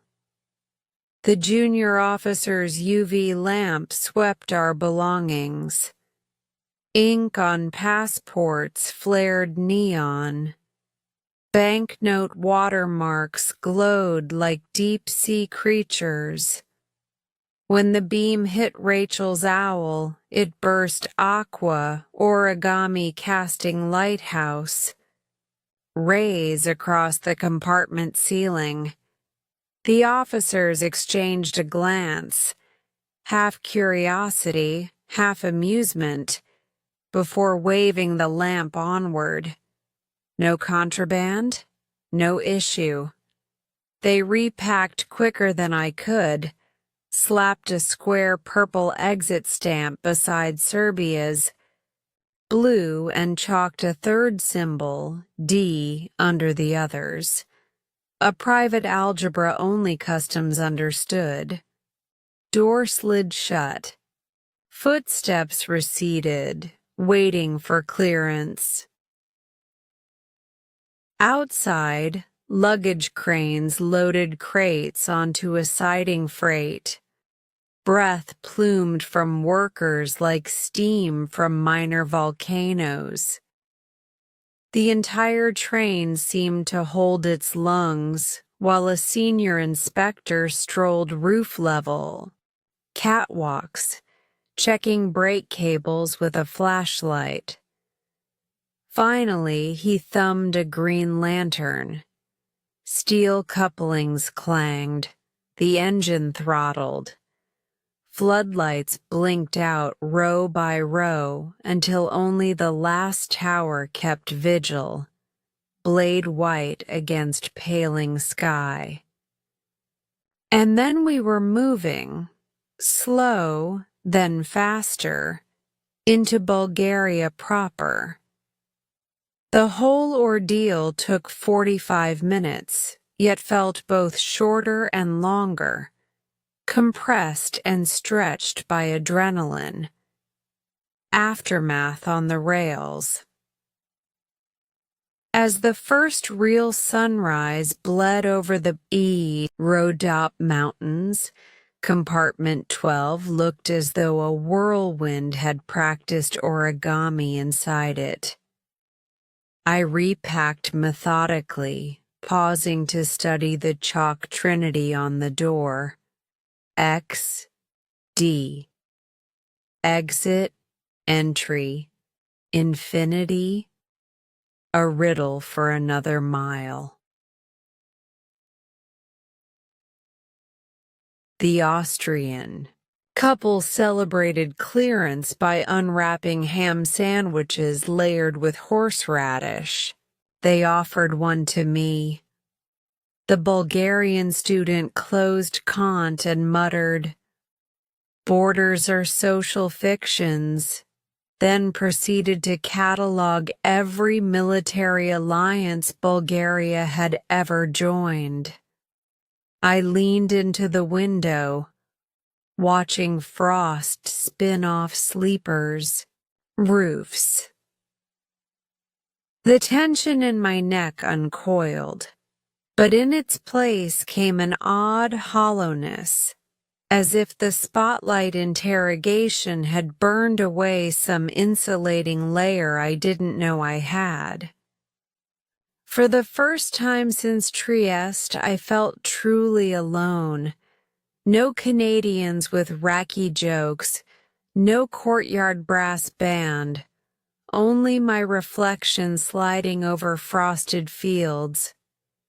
Yet freedom vibrated in the rails, a cadence telling me I was still in motion, still unwritten. Sofia lay 2 hours ahead, Bucharest another half-day beyond that, and between them countless chances for the map to hinge open like a secret door. I pulled the tin of earthquake salt from my jacket, twisted off the lid, and let a single crystal catch the newborn sun. It sparkled, older than borders, smaller than fear. I placed it on my tongue. Brine spread, sharp and metallic, the taste of entering new ground. Behind me, the door clicked as the conductor posted fresh schedules. Ahead, the locomotive horn saluted. An unseen junction, 3 low notes that sounded, at least to me, like a promise kept. Onward, onward, onward. Chapter 9. A Bag Full of Euros. The sky had ripened into a copper-pink band when the wheels began to squeal. I felt the carriage decelerate, the uneasy glide of metal that means unscheduled stop. Outside my window, a desolate freight yard materialized. Rusted boxcars, weed-choked sidings, a soot-black water tower tilting like a defeated rook. A sign stag-leapt past in Cyrillic I couldn't decipher. We were nowhere on the timetable, somewhere between Calatina Gorge and Sofia's western suburbs. The train rolled to a halt beside a low concrete platform, lit by 2 halogen lamps that flickered as if debating whether to stay awake.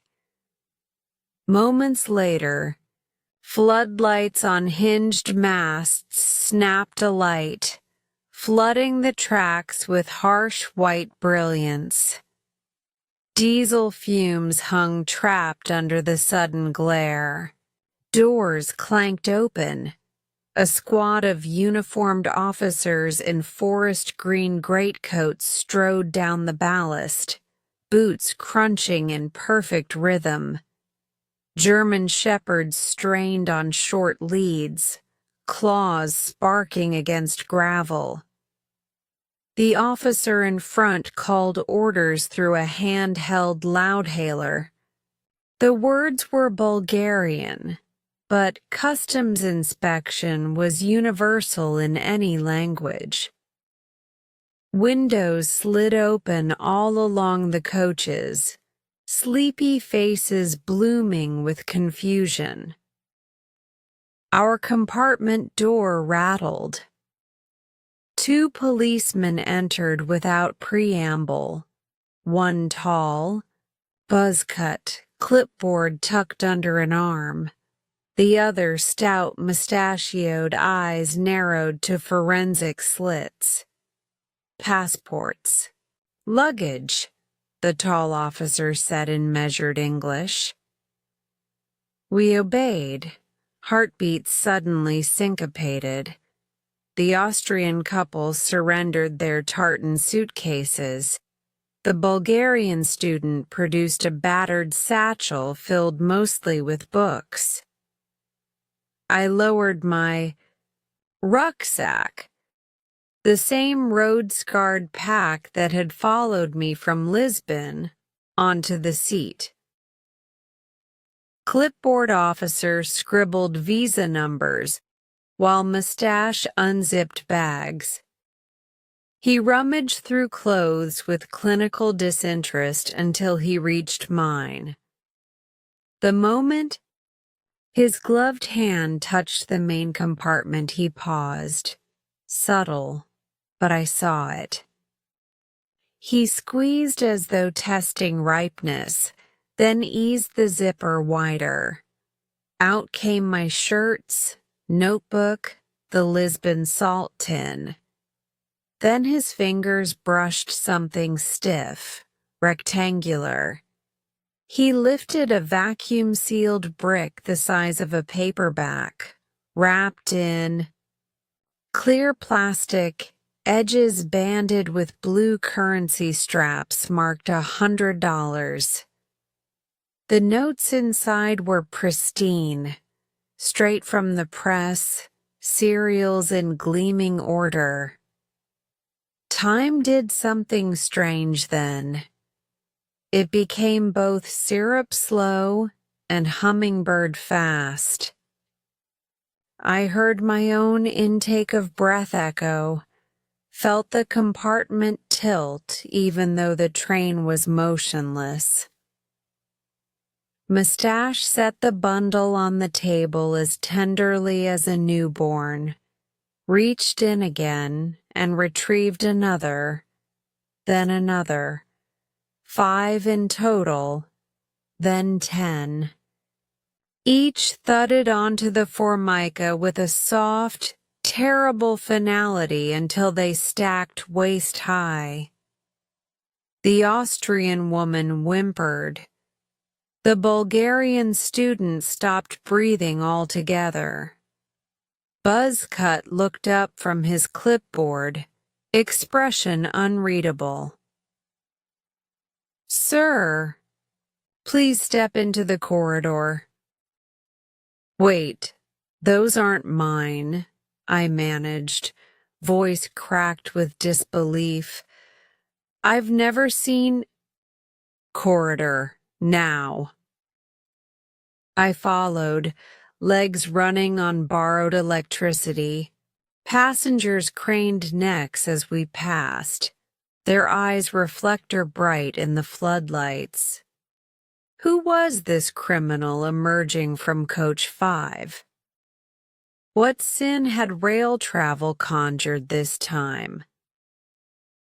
They escorted me to a prefab office, squatting at the platform's far end.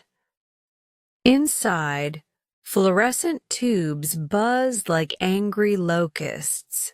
A metal desk, a coffee mug ringed with cold sludge, a portrait of St. George spearing his dragon above a filing cabinet, bureaucracy's chapel. A translator arrived, thick glasses, thin patience. Paperwork bloomed across the desk.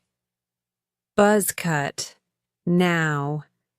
Captain Markov read charges in both languages. Failure to declare large foreign currency. Suspicion of smuggling. Possible violations of anti-laundering statutes. Total seized. 142 bricks of $100 notes. $142,000. That bag is mine, I kept repeating. But that cash isn't. Someone must have. Mustache, Sergeant Petrov, produced. A black marker and my rucksack. On the inner lining, letters I hadn't noticed in years still spelled Liam Carter in faded laundry marker. Evidence tagged itself without effort. "Who could access your luggage?" the translator asked. "Sleeper compartments aren't vaults," I answered. "Half of Eastern Europe's been through those corridors." They recorded my statement. They photographed each currency brick, flashbulb strobes whitening the room. They dusted my pack for prints, mine, predictably, everywhere. Someone logged the bill's serial sequences into a ledger thick as a telephone book. Time kept molasses pace while the train, my witness and alibi, hissed impatiently beyond the window. At 07:12, the locomotive horn blew departure. A pang, sharp as betrayal, pierced my ribs. Through the office blinds I saw Coach 5 ease forward, steel wheels clacking over points, gathering speed until floodlights painted only emptiness. My notebook, my Rilke, the chalk-painted X and D, my last link to Olivia and Rachel, rolled east without me. "Am I under arrest?" I asked when silence returned. Captain Markov nodded almost kindly, as though confirming the weather. He handed the translator a typed document. Temporary detention pending investigation. 2 signatures, his and mine, would make it official. I scrawled my name with fingers that felt borrowed. Handcuffs closed, neither tight nor loose, precisely calibrated. They removed my shoelaces, my belt, my salt tin. An officer sealed my possessions in a clear bag, index cards them, placed them on a shelf already crowded with forgotten lives, phones, jewelry, Swiss Army knives. A narrow door opened onto a holding cell the size of a pantry, walls sweating limescale. 1 metal bench, 1 steel toilet, graffiti in at least 6 alphabets. The door clanged shut, bolt sliding like a guillotine blade. I sat. Time, having dithered all morning, raced ahead. Olivia and Rachel arriving at Roman ruins, snapping photos, laughing over plum brandy, unaware their dinner companion was swapping rails for bars. The hostel Marna courtyard waiting Saturday night, its spaghetti pot tragically unclaimed. Shock ebbed, anger rose. Who, how, when had the money slipped into my pack? Every station since Lisbon rewound in shaky replay. The jostled luggage rack.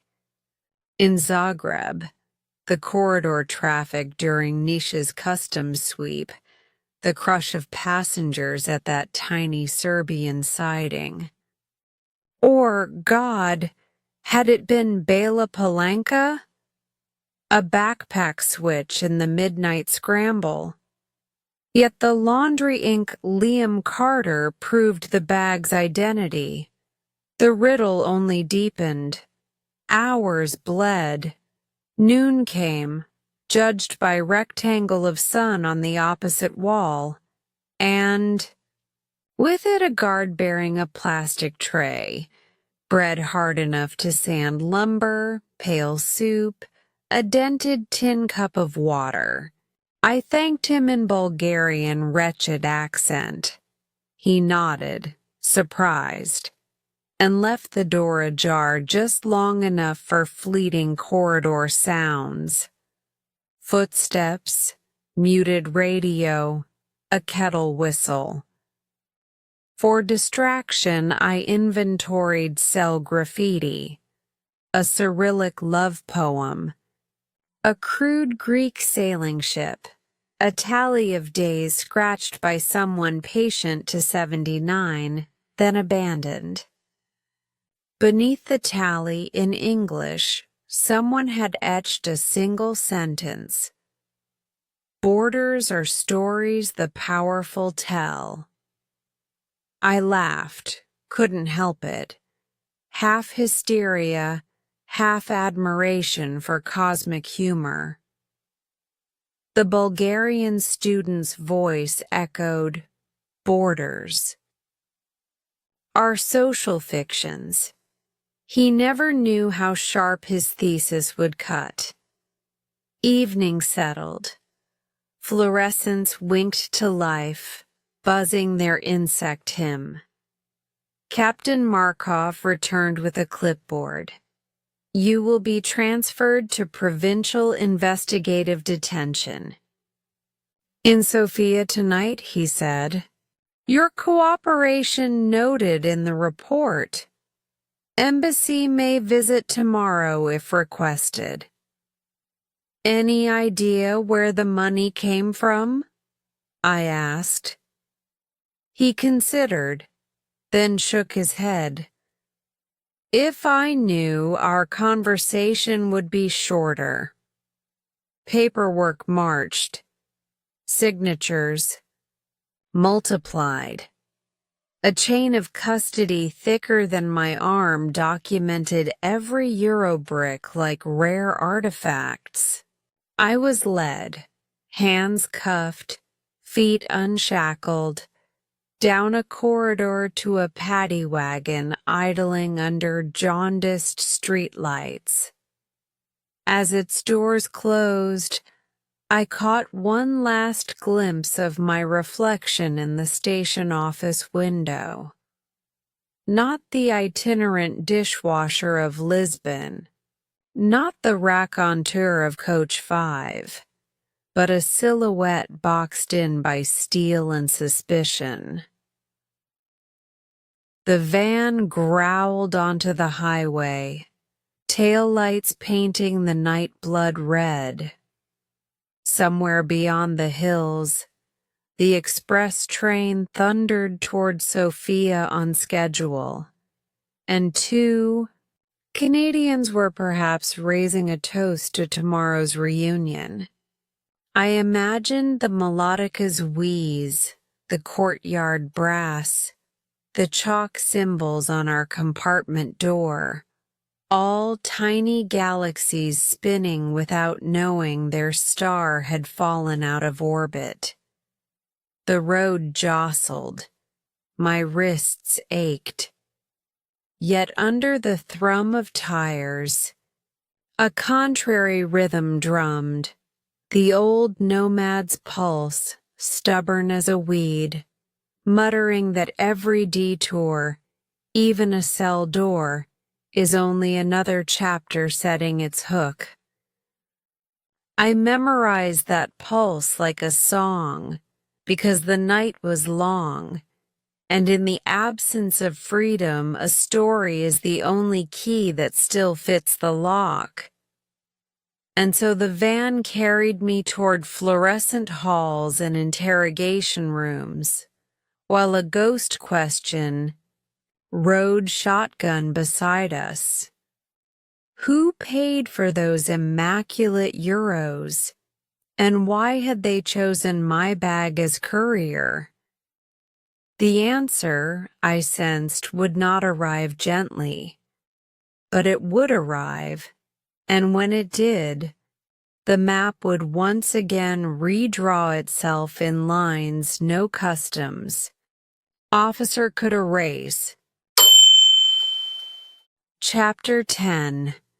Cell Bars and New Dreams, Retold. A little after midnight, Euro 07 by the wall clock that never quite ticked in step, the rear doors of a police van coughed me into Sofia's provincial investigative detention. Wind flung sleet across the floodlit yard. The gates boomed shut and turned the city skyline into a rumor behind razor wire. From Lisbon to here, I had traveled 2,500 kilometers. The next 20 meters would take longer than all of them. Processing, ink pads, camera flash, and a river of questions. Chronic illnesses, medication, next of kin? I answered by reflex while a clerk in woolen gloves peeled my life into clear evidence pouches. Passport, notebook, the tin of 1755 Lisbon sea salt, even the leftover peach stone I'd kept. For luck. They swapped my clothes for a shapeless gray uniform, shaved a centimeter off my pride with blunt scissors, and handed me a blanket that smelled of bleach and old winters. Paper and pen were privileges pending behavior. Words would have to stay inside my skull for now. Cell 208. 5 paces long, 4 paces wide, walls sweating white nitrate, a slit window high above the bunks scattered moonlight like dust.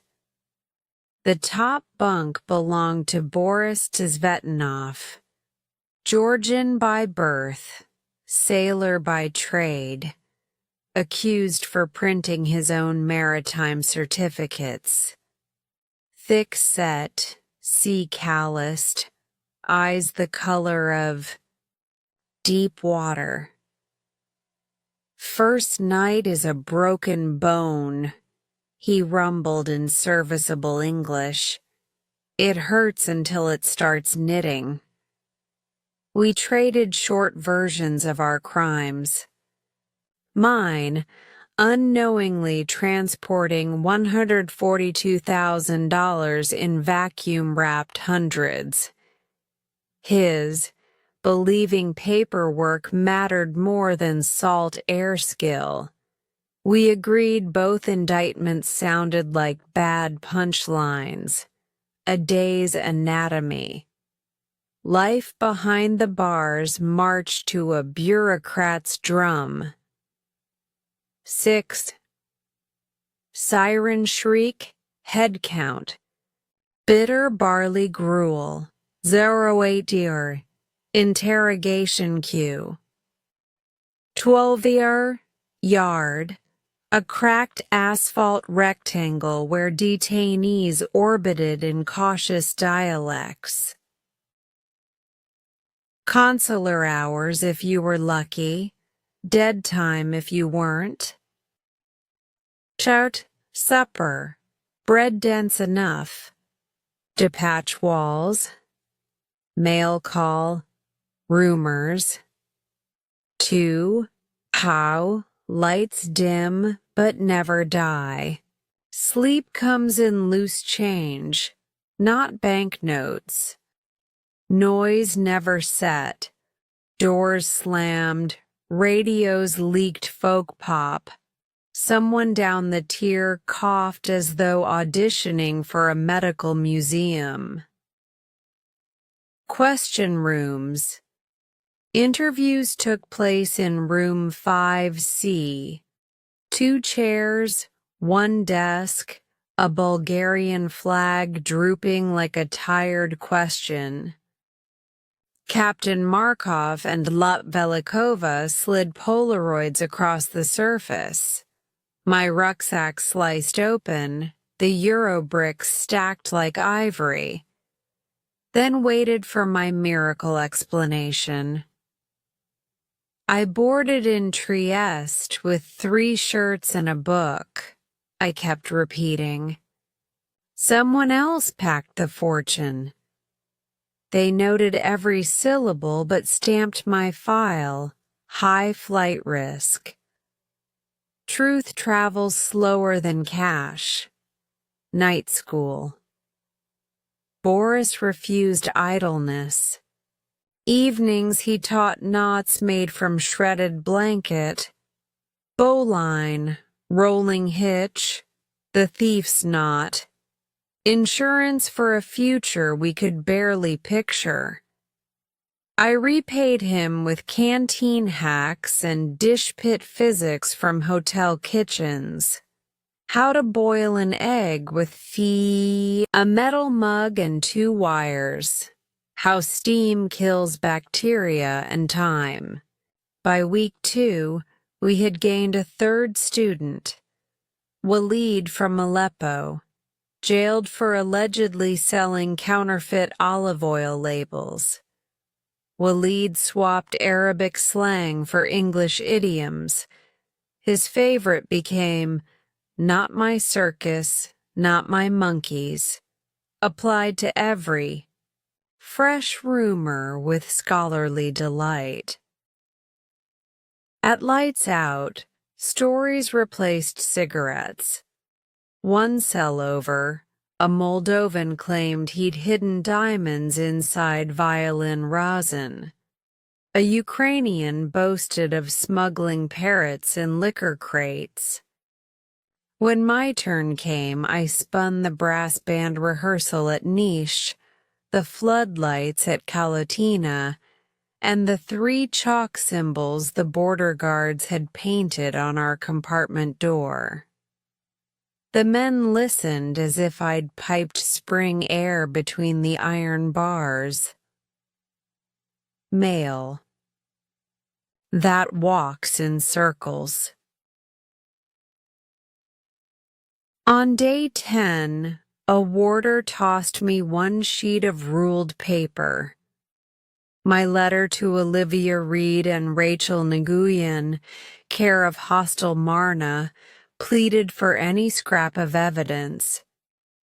A week later, it boomeranged back, recipient unknown, but somebody, no signature, had penciled Trieste Locker S88412, a friend. Hope pricked like a needle. Clue, trap, or mercy? Impossible to know from a cage. Courtroom 4, the sea. Pre-trial hearing felt like theater in fog. The prosecutor described me as a mobile node in an organized laundering network. The public defender countered that I owned less than 40 leva and couldn't finance a laundrette, let alone a conspiracy. Verdict: 60-day investigative hold. I counted 86,400 minutes of fluorescent limbo. Boris slapped my shoulder that night. 60 days, 2 lunar tides, sailors cross the Atlantic on less. He drew a cargo ship on scrap biscuit card. 2. Stick figures on deck marked B and L, both smiling like fools. I tacked it above the bunk with toothpaste glue. Fault lines. Day 35 cracked open with an ECB laboratory report. The seized notes matched a Naples armored truck heist. No fingerprints on the paper itself, only mine on the plastic. Someone had handled money with gloves, stitched it through a slit in my pack, and sewn the seam shut again. Motive unknown. 48 hours later, Captain Markov opened cell 208 bearing a document stamped crimson, conditional release pending investigation. I must stay in Sofia, report weekly, surrender passport, yet breathe civilian air. Boris grinned, broad as a mainsail. Keep a berth for me. When the pen pushers finish, we sail south. First taste of sky. Snow squeaked under hostile boots as I walked out the main gate at 14:12, 23rd of December. Sophia smelled of roasted chestnuts and trolleybus ozone, raw, ridiculous freedom. I traded dishwashing shifts at a backpacker's hostel for a bunk and internet. Nights found me firing emails like flares, journalists, hostile notice boards, stray contacts in Trieste, all signed still afloat. L, the left luggage ticket, S88412, sat in my pocket like a second pulse. I plotted the overland route, Sofia-Skopje-Durrës ferry, to Bari up the Adriatic rail to Trieste. A question mark penciled across the Balkans. Revised nomads. Code bars had not broken the old rules. They'd annotated them. Motion is oxygen, even if the first step is in your head. Every kindness, blanket knots, forged coffee, a cryptic locker number, is capital. Spend it wisely. When framed, enlarge the frame. Turn a cell into a classroom, a delay into reconnaissance. If someone hides a fortune in your bag, answer with a richer currency. Story, solidarity, escape plans. When the map burns, draw the sea. Departure. Again. Under the arcade of Sofia Central Station, the boards clicked through departures. A night train to Skopje coughed steam like an impatient dragon. I tightened my scarf, confirmed the salt tin, the ticket stub, and Boris's freighter drawing were all safe, and stepped onto the platform. Somewhere along these rails, a locker in Trieste waited to be opened. Somewhere beyond, a Georgian sailor would join me. Somewhere much further, a coastline, maybe Australian, maybe something nobody had named in English yet, dawned in secret. The locomotive horn bellowed, steel jolted, carriage lights flickered, promising pages still blank. I set my pack on the yaw rack, heart drumming its old tattoo, restless, unbeaten, drafting the next chapter before the wheels had even cleared the points. Great work today. Every moment you spend practicing brings you closer to mastering your English listening and speaking skills. Remember, progress comes with patience and consistency. If this story inspired you or helped you in your learning journey, don't forget to like, share, and subscribe to Easy English Spark channel for more lessons and stories. Keep listening, keep speaking, and keep believing in your growth. I'll see you in the next video. Take care and keep shining.